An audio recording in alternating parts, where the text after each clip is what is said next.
হেৰি বোৱাৰীজনীৰ কথা কিবা চিন্তা কৰিছেনে? মোৰ যে তাইৰ মুখলৈ চালেই বেয়া লাগি আহে। বেচেৰীজনী কিমান আশালৈ আমাৰ ঘৰলৈ বিয়া হৈ আহিছিল, আৰু আমাৰ ল'ৰাটোৱে তাইৰ লগত কি কৰিলে এইবোৰ। হয় দিয়া, অকল তোমাৰেই নহয়, মোৰো বেয়া লাগে জানানে। তাৰ যদি আমি চাই দিয়া ছোৱালীজনী পচন্দেই নহয়, বা আমি চাই দিয়া ছোৱালীজনীক যদি সি বিয়া পাতিবলৈকে মন নাছিল, তেনেহ'লে সি আমাক মুখ খুলি ক'বলৈ পাৰিলে হয় ন। এনেই লোকৰ ছোৱালী এজনীৰ জীৱনটো কেলে ধ্বংস কৰিব লাগে বাৰু। লোকৰ ছোৱালীজনীৰ গাত একো ভুল নাই জানেনে, সকলো আমাৰ ইয়াৰ গাতেই ভুল। নিজৰ ল'ৰা হ'লেও সঁচা কথাটো মই কমেই, তাৰ যদি আমি চাই দিয়া ছোৱালীজনী পচন্দই হোৱা নাছিল, সিটো আমাক বিয়াৰ আগতেই ক'ব পাৰিলে হয়। লোকৰ নিদুখী ছোৱালী এজনী জীৱনটো এনেকৈ ধ্বংস কৰাটো একো ভাল কথা নহয়। সি মোৰ নিজৰ ল'ৰা হ'লেও তাক কিন্তু মই কেতিয়াও ক্ষমা নকৰোঁ। আচলতে সি আমাৰ ওপৰত মাত মাতিব নোৱাৰে বুজিছা। আমি তাক যি ক'লোঁ সি তাকেই শুনিলে। বেচেৰাটোৰ ইমানখিনিও সাহস নাই সি যে আমাৰ পচন্দক না ক'ব, আৰু তাৰ মুখ খুলি কথা নোকোৱাৰ ভুলৰ কাৰণে আজি লোকৰ ছোৱালী এজনী জীৱনটো এনেকৈ ধ্বংস কৰি পস্তাই থাকিব লগা হৈছে। শুভাশুভনি ভগা পিছদিনাখনেই ল'ৰাটোৱে বোৱাৰীজনীক এৰি গুচি গ'ল। বছৰে পাৰ হ'লহি সিহঁতৰ বিয়া হোৱা। আজিলৈকে সি আমাক বোৱাৰীজনীৰ খবৰ সোধা নাই, কেৱল ফোন কৰি আমাৰ দুটাৰহে খবৰ লয়। তাইলৈ ফোন চোন কৰাটো দূৰৰে কথা। মই এটা কথা কওঁনে, বোৱাৰীজনীক মাকৰ ঘৰলৈকে পঠাই দিওঁ দিয়া। তাই আমাৰ ঘৰত আমাৰ বোৱাৰী হৈ থকাতকৈ তাই মাকৰ ঘৰত ছোৱালী হৈ থাকোঁগৈ। তাই মিছামিছিকৈ ইয়াত কষ্টহে পাই আছে বুজিছা। মাকৰ ঘৰত থাকিলে, মাকৰ ঘৰৰ পৰিয়ালটোক লগ পাই থাকিলে তাই অন্ততঃ অকণমান হাঁহিবলৈ পাৰিব, অকণমান শান্তিত থাকিব পাৰিব, আৰু এইবোৰ কথা অকণমান পাহৰিব পাৰিব। কিন্তু মানুহে আমাক কি ক'ব? খুৱাই পিন্ধাই ৰখাৰ ভয়ত মাকৰ ঘৰত পঠাই দিছোঁ বুলি বদনাম উলিয়াব মানুহে। নালাগে, এদিন দুদিন থকাকৈ যদি মাকৰ ঘৰলৈ যাওক, নহ'লে নালাগে, ইয়াতেই থাকক তাই। আমি বোৱাৰীজনী দুইজনে গৈ নিজেই চাই চিন্তি নিজৰ বোৱাৰী কৰি লৈ আহিছোঁ। এতিয়া তাইৰ প্ৰতি আমাৰ কিছুমান দায়িত্ব আছে নহয়।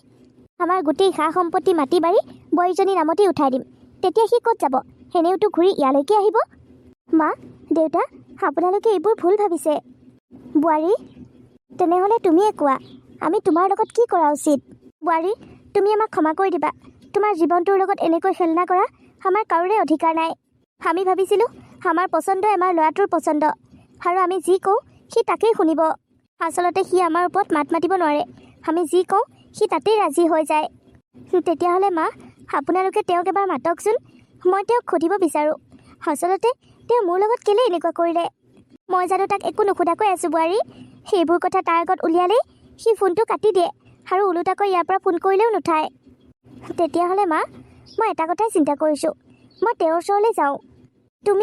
তুমি চহৰত জানো বাবাৰ ঘৰটো উলিয়াবগৈ পাৰিবা? হেৰা, বোৱাৰী যদি তাৰ ওচৰলৈ যাম বুলি কৈছে ভালেই হৈছে। বোৱাৰীয়ে অকলে কেলে যাব লাগে? তুমিও বোৱাৰীৰ লগত যোৱা। নালাগে দেউতা, মোৰ লগত আপোনালোক যাব নালাগে। মই অকলেই যাম। মই তেওঁৰ লগত তাত থাকিবলৈ নাযাওঁ দেউতা।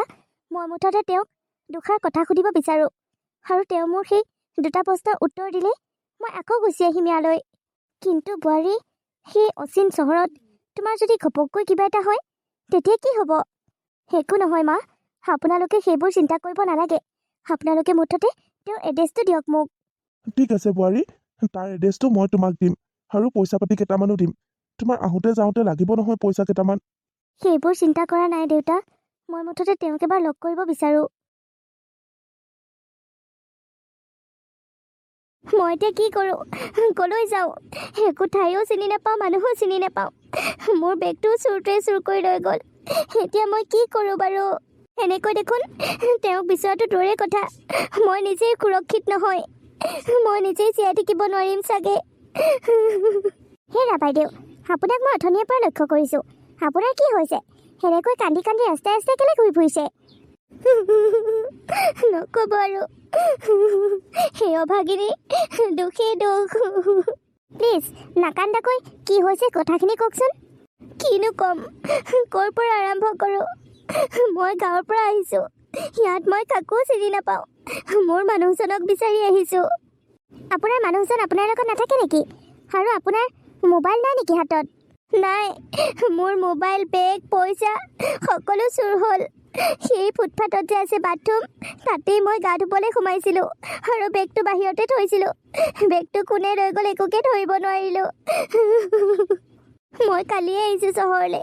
কালিৰ পৰা আজিলৈকে মানুহজনৰ ঠিকনাটোকে বিচাৰি পোৱা নাই। অ' হয় নেকি? আপোনাৰ কথাবোৰ শুনি বৰ বেয়া লাগিল। আপোনাৰ মানুহজনৰ নামটো কি? বা তেওঁৰ এড্ৰেছটোতো আপোনাৰ মনত আছে চাগে? নাই, এড্ৰেছটো মোৰ মনত নাই। আৰু তেওঁৰ নামটো পংকজ। মোক শাহুমাই তেওঁৰ এড্ৰেছটো কাগজ এখনতে লিখি দিছিল আৰু মই গা ধুবলৈ যাওঁতে বেগটোতে কাগজখন ভৰাই থৈছিলোঁ। বেগটোও চুৰ হ'ল, মোৰ সকলো চুৰ হ'ল। এতিয়া মই কি কৰোঁ, ক'লৈ যাওঁ? হয় দিয়ক, আজিকালি মানে সেই নিচাযুক্ত বস্তুবোৰ খাই খাই ল'ৰাবোৰ পাগল হৈছে। যাৰে যিয়ে নেদেখক কিয় কেৱল চুৰ কৰি লৈ যোৱাতেই থাকে। আপুনি যদি বেয়া নাপায় তেনেহ'লে আপুনি মোৰ ঘৰলৈকে ব'লক। সেই চহৰৰ মানুহবোৰ বহুত বেয়া। আপোনাৰ লগত ক'ত কেতিয়া কি দুৰ্ঘটনা হৈ যাব আপুনি গমেই নাপাব।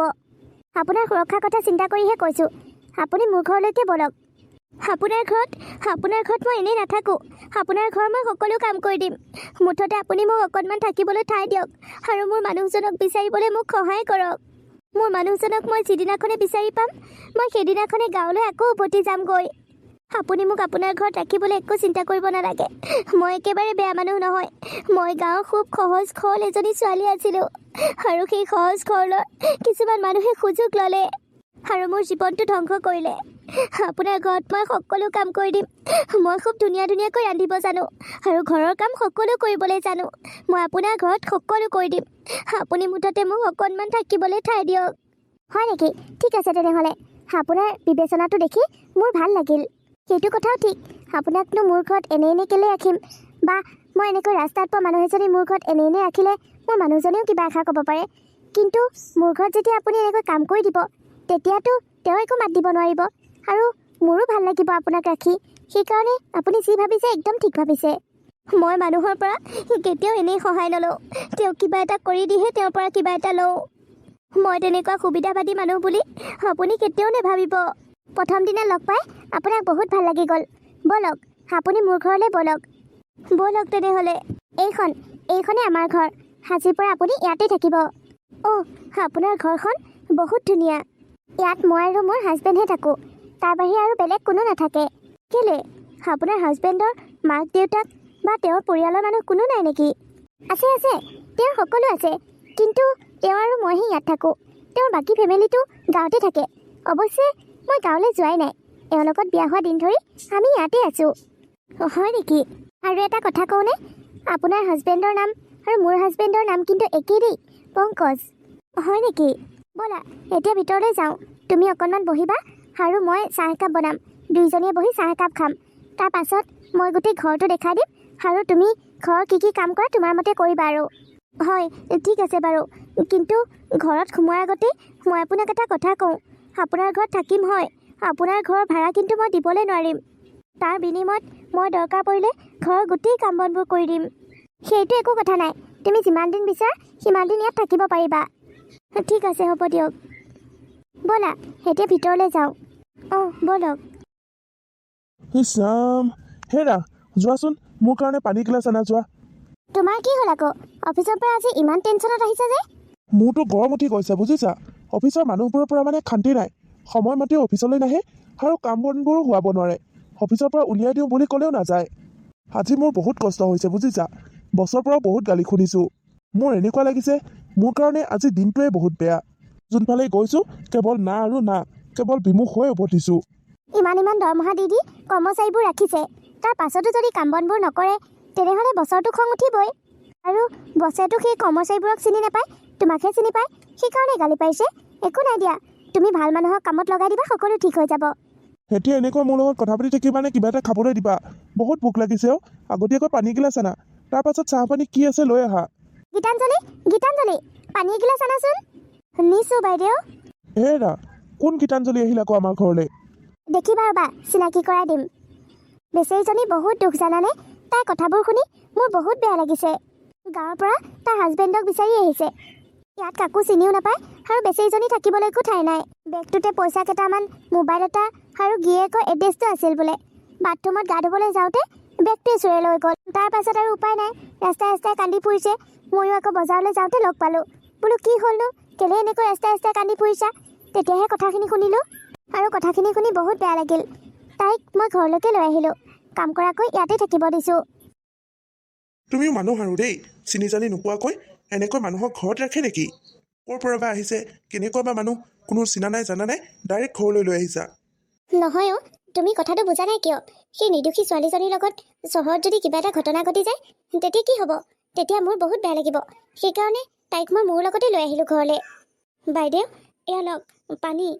অঁ, গীতাঞ্জলি, পানী মই নাখাওঁ, এওঁহে খাওঁ বুলি কৈছিল, এওঁকে দিয়া। ঠিক আছে বাইদেউ। আপুনি? তুমি ইয়াত? অঁ, মই ইয়াত আপোনাক বিচাৰি বিচাৰি কালিৰ পৰা চহৰত ঘূৰি ফুৰিছোঁ। আৰু ভগৱানৰ খেলা চাওকচোন, মই আপোনাকে বিচাৰি ঘূৰি ফুৰিছোঁ আৰু ভগৱানে আপোনাৰ ঘৰতে মোক আনি থৈ দিছে। কিন্তু তুমি ইয়ালৈ কেলৈ আহিছা? এইবোৰ কি হৈছে মানে? তোমালোকে ইজনে সিজনক চিনি পোৱা নেকি? আৰু গীতাঞ্জলি, এওঁক তই এইবোৰ কি কথা কৈ আছ? এওঁ মোৰ হাজবেণ্ড। তোৰ মাথাটো বেয়া হৈছে নেকি? নহয় বাইদেউ, আপোনাৰ কিবা এটা নিশ্চয় ভুল হৈছে। সেইজন মোৰ স্বামী, মই এওঁৰ লগত বিয়া হৈছোঁ। মই এওঁক কেনেকৈ পাহৰিব পাৰোঁ? এওঁ মোক বিয়াৰ আগদিনাখনেই চাবলৈ গৈছিল আৰু বিয়াৰ পাছত শুভাশুভনি ভগা দিনাখনেই এওঁ মোক এৰি থৈ গুচি আহিছিল। আজি এবছৰেই হ'লহি, তথাপিতো মই এওঁক পাহৰা নাই। সেইজন মোৰেই স্বামী। আপোনাৰ নিশ্চয় ভুল হৈছে বাইদেউ। চুপ মাৰি থাক, তোৰ মুখে আৰু এটাও কথা শুনিব নিবিচাৰোঁ। মোক ভাগি দিম তোক মই। তোৰ মই ভালৰ কাৰণে চিন্তা কৰিলোঁ আৰু তই মোৰ সংসাৰখনকে ধ্বংস কৰিবলৈ আহিছ। নিজৰ হাজবেণ্ডকে চিনি নাপায়, নাম ঠিকনাই নাজানে, তাই আকৌ মোৰ হাজবেণ্ডক তাইৰ হাজবেণ্ড বুলি ক'বলৈ আহিছে। হেৰা, তুমি কেলৈ মনে মনে আছা? তুমি মুখেৰে একো মাত দিয়া নাই যে? এইজনী পাগল হৈছে আৰু তুমি এনেকৈ থিয় হৈ আমাৰ মুখলৈ কি চাই আছা? তুমি তাইক নোকোৱা কিয়? তুমি যে মোৰ হাজবেণ্ড, তাইক নোকোৱা কিয়? অঁ, মইতো এইজনীক চিনি নাপাওঁ। এইজনী ক'ৰ পৰা আহিছে? মই তোমাক কোৱা নাছিলোঁ সেইবোৰ চিনি জানি নোপোৱাকৈ যি টি মানুহৰ ঘৰত সোমাবলৈ দিব নালাগে? এতিয়া দেখিলা? ঐ, তই ক'ৰ পৰা আহিছ হা? য'ৰ পৰা আহিছ তালৈকে যা, গৈ যা, ওলা মোৰ ঘৰৰ পৰা। যামগৈ, নিশ্চয় যামগৈ, কিন্তু তাৰ আগতে এটা কথা আপোনাক সুধিব বিচাৰোঁ। মই সোধা প্ৰশ্নকেইটা যদি আপুনি মোক উত্তৰ দিব পাৰে, তেনেহ'লে মই ইয়াৰ পৰা হাঁহি হাঁহি যামগৈ আৰু কোনোদিন আপোনাৰ জীৱনলৈ নাহোঁ। আপোনালোকৰ সংসাৰত অশান্তি নমাই কেতিয়াও নানো। আপোনাৰ যদি মোক পচন্দই হোৱা নাছিল বা মোৰ লগত যদি জীৱন কটাম বুলি চিন্তাই কৰা নাছিল, তেনেহ'লে আপুনি বিয়াখনত কেলৈ হাঁ কৈছিল হা? মোক যদি আপোনাৰ একেবাৰে পচন্দই হোৱা নাছিল, তেনেহ'লে বিয়াখন নহওঁতেইতো আপুনি মানা কৰিব পাৰিলে হয়। আৰু মোৰ জীৱনটো ধ্বংস কৰাৰ অধিকাৰ আপুনি ক'ত পালে হা? আপোনাৰতো একো ক্ষতি নহ'ল। আপুনি চহৰত আহি ধুনীয়া ছোৱালী এজনীৰ লগত জীৱন কটাইছে, কিন্তু গাঁৱত মোৰ জীৱনটো একেবাৰে ধ্বংস হৈ গৈছে। মই আপোনাৰ লগতহে বিয়া হৈছিলোঁ, আপোনাৰ ঘৰখনৰ লগত নহয়। মোৰ সম্বন্ধ প্ৰথমতে আপোনাৰ সৈতে, তাৰ পাছতহে ঘৰখনৰ লগত। এতিয়া আপুনিয়ে যদি মোৰ লগত সম্বন্ধ ৰাখিব নিবিচাৰে, মই কি কৰিম কওক? মই এতিয়া কি কৰাটো উচিত? আপুনি মোক এইটো কথাকে কওক। আমি দুখীয়া মানুহ, মোৰ মা দেউতা দুখীয়া, সেইকাৰণে সকলোৱে মোকেই সুবিধা পায় কথা শুনাবলৈ। আমি গাঁও সমাজৰ ছোৱালী, আমি যাৰ লগত বিয়া হ'লোঁ তেওঁকে সকলো মানি ল'লোঁ। আৰু কেনেবাকৈ যদি এবাৰ বিয়া হোৱাৰ পাছত সেই ছোৱালীজনী গিয়েকে এৰি থৈ যায়, তেতিয়া গিয়েকৰ গাত একো জগৰ নধৰে। সকলোৱে কেৱল সেই ছোৱালীজনীৰ ওপৰতে আঙুলি টোৱায়। আপুনিয়ে কওকচোন, মই গাঁৱৰ মানুহবোৰক কি উত্তৰ দিম, কি বুলি ক'ম? আপুনি যদি মোক একো উত্তৰ দিব নোৱাৰে, তেনেহ'লে মই এটা কাম কৰোঁ, আপোনাৰ নাম লৈ মই মৰি যাওঁ। বিয়া হোৱাৰ আগতো মোৰ জীৱনলৈ কোনো মতা মানুহ অহা নাছিল, আৰু বিয়া হোৱাৰ পাছত আপুনি আহিছে। আপোনাৰ লগতেই সকলো সপোন ৰচিছিলোঁ। এতিয়া মই মৰি যাম। আপোনাকে 7টা জনমলৈ নিজৰ স্বামী বুলি মানি লৈছিলোঁ, আৰু মই দ্বিতীয়জন মানুহক কেতিয়াও চাব নোৱাৰোঁ। মই মৰি যাম, আপোনাৰ নাম লৈ মৰি যাম। গীতাঞ্জলি, নালাগে, তুমি মৰি যাব নালাগে। কি? এইবোৰ তুমি কি কৈছা? পংখী, মই তোমাক সকলো সঁচা কথা ক'ব বিচাৰোঁ। এওঁক মই চিনি পাওঁ, মানে এওঁ মোৰ পত্নী। এওঁক মই বিয়া কৰাইছিলোঁ। এওঁ যি কৈ আছে সকলো সঁচা কথাই কৈ আছে। এওঁ এটাও ভুল কথা কোৱা নাই বা মিছা কথাও কোৱা নাই। মই কি কৰিম কোৱা পংখী? মই যে ঘৰলৈ গৈছিলোঁ, তেতিয়া মা দেউতাই এওঁক মোৰ কাৰণে চাই থৈ দিছিল। আৰু মই ঘৰ কেতিয়া গৈ পাইছোঁ? বিয়াৰ আগদিনাখন। সেইদিনাখনহে মই এওঁক দেখিছিলোঁ। মইতো সৰুৰ পৰা আজিলৈকে মা দেউতাৰ কথা কেতিয়াও পেলাই পোৱা নাই। কি কৰিম কোৱা? আৰু সেইখিনি সময়ত এনেকুৱা এটা পৰিস্থিতি আছিল, সেইখিনি সময়ত মই মা দেউতাৰ আগত তোমাক বিয়া কৰোৱাৰ কথাও ক'বলৈ পৰা নাছিলোঁ। মই মনে মনে এওঁক বিয়া কৰালোঁ। এওঁক মই ভাল চাল নাপাওঁ। এওঁৰ প্ৰতি মোৰ মনত একোৱেই সেইবোৰ ভাৱ নাই। মা দেউতাহঁতে কৈছে কেৱল দৰা সাজি যাবলৈ। দৰা সাজি গৈছোঁ আৰু এওঁক আনি থৈ মই চিধা গুচি আহিছোঁ তোমাৰ ওচৰলৈ। আৰু এইবোৰ কথা মই তোমাৰ পৰাও লুকুৱালোঁ। ভাবিছিলোঁ তুমি এইবোৰ কথা কেতিয়াও গম নাপাবা, আৰু কেনেবাকৈ যদি গম পোৱা তুমিতো মোক এৰি থৈ গুচি যাবা। সেইকাৰণে মই তোমাৰ পৰা কথাবোৰ লুকুৱাবলৈ ল'লোঁ, আৰু কামৰ বাহানা দেখাই মই গাঁৱলৈ যোৱাই বন্ধ কৰি দিলোঁ। কি? ইমান ডাঙৰ বিশ্বাসঘাতকতা? চোৱা পংখী, সেইবোৰৰ কাৰণে মোৰ গাত একেবাৰে ভুল নাই। সেইখিনি সময়ত মই কি কৰিম কি নকৰিম একেবাৰে কনফিউজ হৈ গৈছিলোঁ। পংখী, মই সঁচা কথা কৈছোঁ, মই কেৱল তোমাক ভাল পাওঁ। সেই ছোৱালীজনীৰ প্ৰতি মোৰ মনত একেবাৰে সেইবোৰ ভাৱ নাই। কি? তুমি মোক ভাল পাওঁ বুলি ক'বলৈ আহিছা? তুমি মোৰ লগত ইমান ডাঙৰ বিশ্বাসঘাতকতা কৰি কোনখন মুখেৰে মোক ভাল পাওঁ বুলি ক'ব আহিছা? তুমি যদি মোৰ কথা তোমাৰ মা দেউতাৰ আগত মুখ খুলিয়ে ক'ব নোৱাৰা, তুমি মোক কি ডাল ভাল পোৱা হা? চি, তুমি এজন বিবাহিত পুৰুষ হৈ তুমি আকৌ বিবাহ বাসত আবদ্ধ হৈছা। তোমাৰ অকণো লাজ নাই?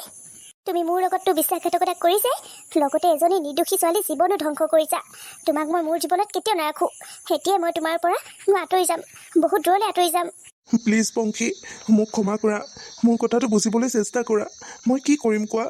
মই কৈছোঁ নহয়, মই তোমাক ক্ষমা কৰাটো দূৰৰে কথা, মোৰ জীৱনতে ৰাখিব নিবিচাৰোঁ। এতিয়া আৰু তোমাৰ মোৰ মাজত একো কথা নহয়। চিধা কোৰ্টলৈ যাবা, আৰু কোৰ্টত অকল এটা কেছ নহয়, তোমাৰ ওপৰত 2টা কেছ দিয়া যাব। 1 নম্বৰতে তুমি মোৰ লগত বিশ্বাসঘাতকতা কৰিছা, 2 নম্বৰতে তুমি এই জীৱনটো ধ্বংস কৰিছা। গীতাঞ্জলি, বল ইয়াৰ পৰা। এতিয়া আমি দুইজনী চিধা কোৰ্টলৈ যাম। বাইদেউ, বল, আমি এতিয়া কোৰ্টলৈ যাম। দোষীয়ে শাস্তি পাবই লাগিব। দোষ কৰাজন সমাজৰ দৃষ্টিত নিৰ্দোষী হৈ থাকিব, আৰু আমিবোৰে শাস্তি ভুগিম। এইটো কেতিয়াও নহ'ব। দোষীয়ে শাস্তি পাবই লাগিব। বল, বলক বাইদেউ। পংখী, শুনাচোন, মোৰ কথাটো শুনাচোন। গীতাঞ্জলি, শুনাচোন।